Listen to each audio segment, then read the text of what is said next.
Why, hello there, my fabulous fifth graders.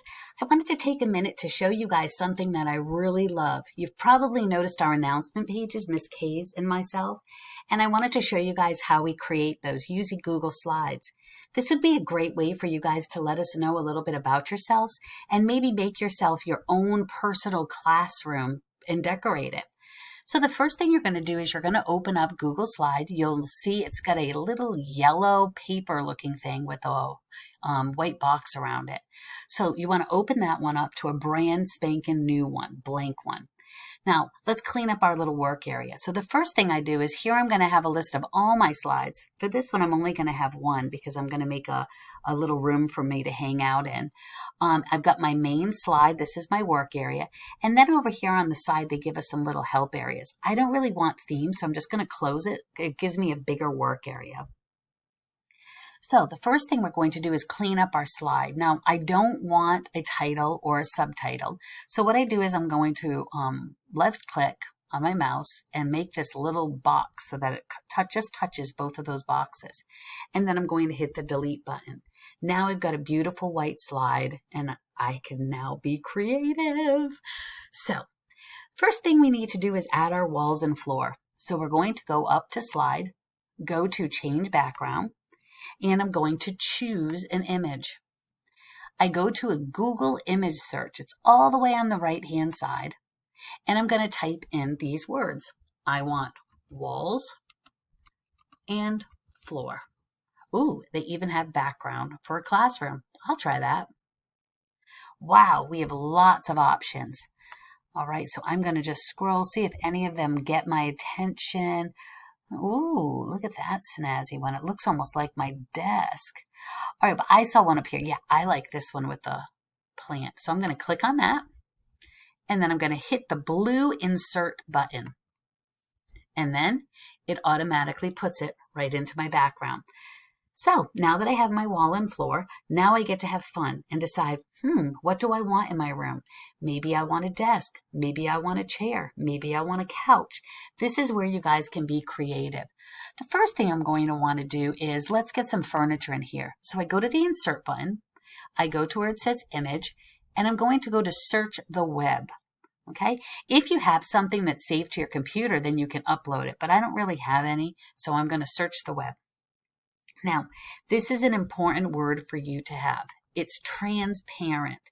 We don't want it to have a background on there, like a box around it when we put it in. So we want it transparent. So we're going to type T-R-A-N-S, P-A-R-E-N-T, transparent. And then I'm going to pick, let's see, I'm going to do a couch. Okay. Transparent couch. Ooh, I've got lots of cool ideas. Let me scroll down. Wow, those are snazzy. I kind of like this blue one. So I'm going to click on it. You'll notice it has a blue check mark. That means I picked it. Then I'm going to go over here to insert. And whoa, there we go. There is a huge, huge couch. I don't really need it to be that big. I'm not Paul Bunyan.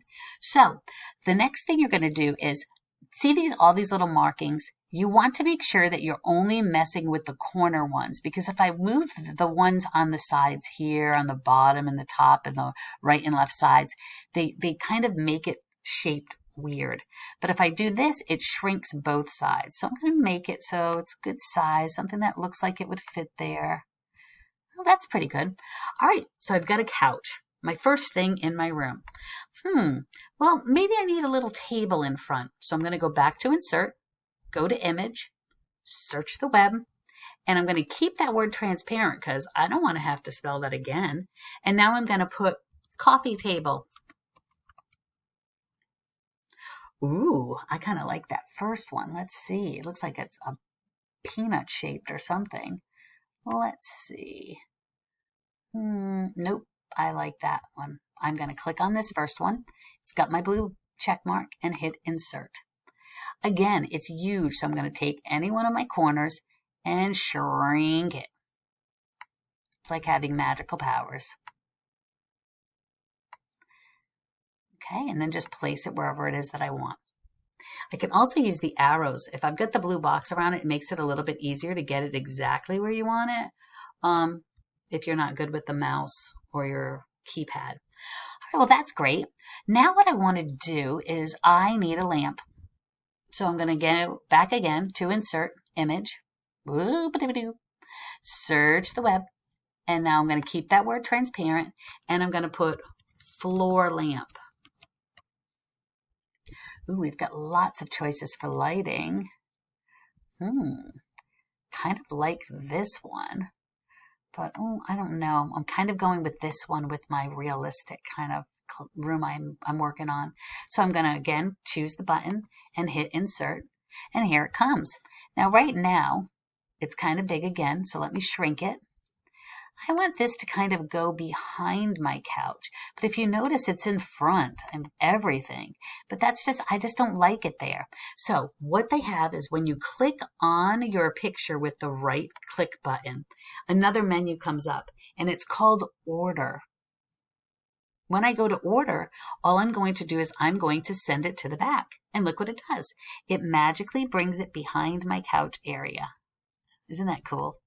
And I can put it wherever I want. I'm going to go even further back. There we go. Oh, I like that. Okay, so that looks fantabulous. But you know what? It's missing my family.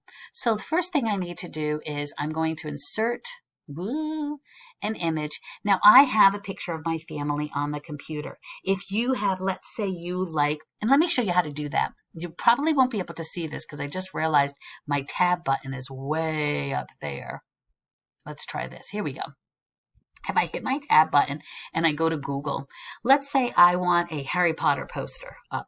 So I'm going to type Harry Potter poster and see what pops up.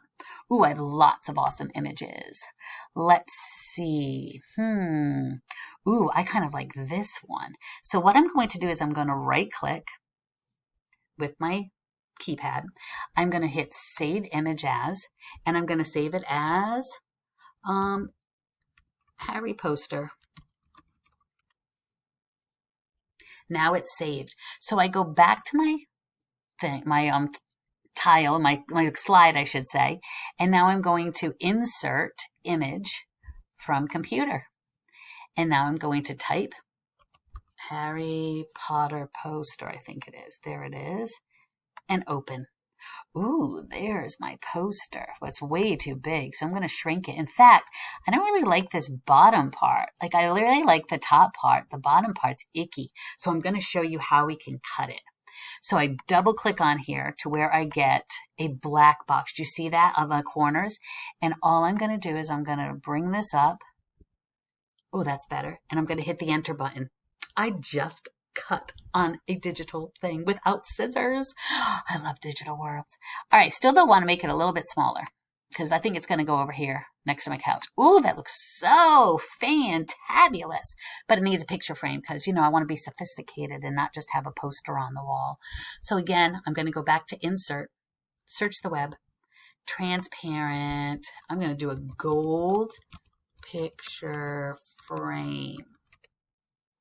Wow, I have lots of choices. I think I'm just going to choose this one. I don't want to scroll too much. You can see how much fun you can have with this. Now, this is going vertically. My frame is going horizontally. So you see this little polka dot thing here? I'm going to turn it very carefully. And then all I'm going to do is drag it up. Now look what my problem is. Do you see that picture frame?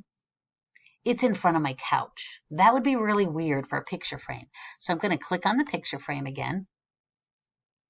Oh, better yet, let's click on, oh, watch what happens. When I go on my couch, let's see if I want to bring it forward. I'm going to right click, do order, and then I'm going to put bring, let's do bring forward. Oh no, look what happened. My little tiny, oh, in fact, that didn't even do it. But look it brought it in front of my table. That's not going to work. So I'm going to click back on my little table, go to order, bring to front. I still don't like, though, how this picture frame is giving me a hard time. You know what I'm going to do? I'm going to drag it over here to timeout, and I'm going to put order, bring to back. Now let's see what happens. Ooh, my Harry Potter poster's now in front. So now I'm going to click on Harry, order, bring to back. Now I've got it on there. Look at that. And it's even behind my picture frame. So see how you can just kind of play around with it. Remember, order. It's always right click button, order, and then you bring it to the front or bring it to the back. All right. Still, it's missing a picture for my mom and dad. I have to get them. So if I go over to my images, I'm going to upload again from my computer. And let's see, do I even have it saved as mom and dad? Yes, I do. Let's see. Oh, that's my picture's old picture. This is when they were on their honeymoon when they first were getting married, and we had them recreate it. So I'll use that. It looks so cute. Okay, so I'm kind of shrinking my parents. It's kind of weird. Like Honey, I Shrunk the Kids movie. I kind of want them, though, on my little table over here. But again, what is it missing? Needs a picture frame. So I'm going to go back to Insert, Image, search the web. And this time, it's doing my same thing. Thank you very much. All right. Ooh, I like this one. Oh, that's fancy. I'm going to insert that one. Ooh, it's kind of weird though. You can see right through it, but you'll still see my couch. So I guess that's kind of cool. You know what, Mom and Dad? I'm going to put you above the couch. Yeah, I think that's better. Now look what happens. Because I got that picture frame. Oh my goodness gracious. What happened? Oh, there we go. I've got to really shrink this around my parents' picture. So we're going to bring it that way. I think my poor dad, though, is kind of getting chopped out of the picture. So we're going to, too much. Be very careful. I definitely have to have those little tiny lines. So let's see. Any more this way? It's all right. I'm not crazy over that picture frame. I probably will change it later on. All right, so there's one last thing I want to show you, and it is magical. Okay, so let's say I really want, okay, some of you guys I'm sure are like Pokemon people. So let's say that I want, I don't know, Pokemon. I do play Pokemon Go. All right, so let's see. We've got a little Pikachu over here. I'm not a big Pikachu fan, but I'll show you one as an example. Oh, I'd rather have the Eevee, thank you. Come on, Eevee. Oh, you're so cute. Look at that cute one. All right, so what I'm going to do is I'm going to right-click on that Eevee picture, and I'm going to save picture as. Now, I'm going to save this as Eevee. It's in my pictures now. You want to make sure it says pictures. Now, do you see the plus sign? We need a new tab. And what this is here's the magic. It's called Remove BG for background, and you want to upload a picture. You'll see I've used this before. So I upload, and I want to go here to Eevee. Click on that and hit open. And now it's going to take that picture and it's going to take away the background like magic. So all I do is I go over to Eevee, I right click, hit copy image, and where's my slide? Here's my slide. Now I'm going to go over here and I'm going to hit paste, and look what it does. Eevee is now sitting on my couch. Geez, Eevee, what a couch hog. It took up the whole thing. Now I can make Eevee a little bit smaller. I kind of think she's so stinking cute like that. Oh my gosh, she's so adorbs. Well, she's not a baby Yoda or a child, so it's okay. All right. So as you can see, you can have a lot of fun with this. If you're lucky enough, like if you do Bitmojis like me, you can also add your Bitmojis. That's what I did on our little pages. But other than that, it is a lot of fun just adding some different, pictures that, kind of create your virtual world. The last thing, though, I almost forgot is to save it. Do you see where it says Untitled Presentation? I'm going to save that as my room and then hit enter. So now it's going to be saved under my Google Docs and it'll be there nice and safe. So if I have to go eat dinner, I can always come back and finish it. So I hope you guys learned a little bit about this and really want to be a little creative with making your own Google Classroom or Google Bedroom, because it would be kind of nice. You might even be able to use this as a background when we have our meetings. Wouldn't that be fun? But all right, guys, thank you so much. I can't wait to see you in our virtual classrooms.